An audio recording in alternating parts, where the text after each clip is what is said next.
I live my life like a top fuel dragster. Always trying to go 350 mile an hour. But every once in a while, I will break and need rebuilt. I'd rather be sidelined trying to achieve greatness than watch greatness achieved and it only set on the sideline. Now introducing your host, Jacob Emery. This episode is brought to you by R&R Pipeline, an infrastructure company. Our purpose? Enhancing America's infrastructure with a safety-driven, integrity-led culture that provides an environment for team members to grow and thrive. So in about 2017, a good friend of mine, Corey Gregory, sat me down at lunch and introduced me to Tony Ramos, who owns TFR Construction. Tony Ramos, at the time, I knew him from being a Westside Barbell legend, and Tony quickly became a good friend of mine. We did some work together, and for about a year, he called me a pussy for not coming to Westside on Sundays and training. I knew the story of Westside Barbell, and we actually went to the premiere. I went with Tony of Westside vs. the World. I was scared of that fucking place. I was scared of getting hurt. I was scared of being soft, being weak. I was intimidated by that gym. Don't be fucking scared. Being scared is a setback in every aspect of your life.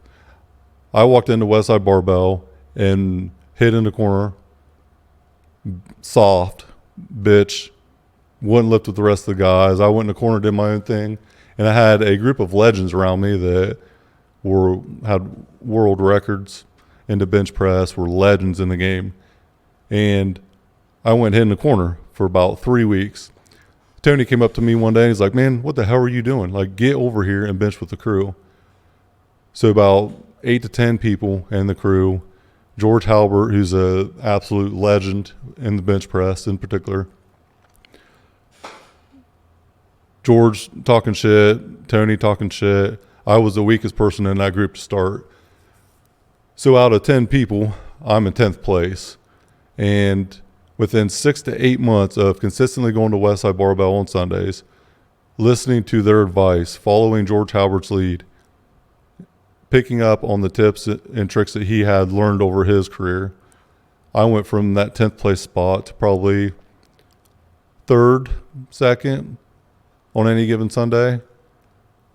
The day that I beat everyone in the lift was one of the best days lifting I've ever had. I will never forget that day.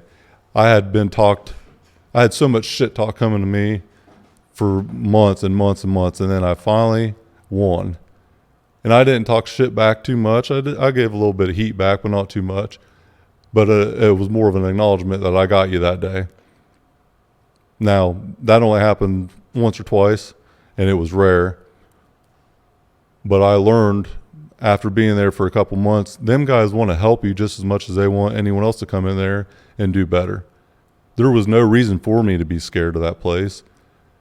The opportunity, now looking back with everything that's transpired at Westside Barbell, that opportunity was legendary. Not very many people get that opportunity in their life. Not many people can say that George Halbert was my coach for a while. The ones that do walk out of that place a lot better than they walked into it. Having a legendary group of people around you like that will guarantee elevate your game. You just have to be willing to take the leap and not be fucking scared.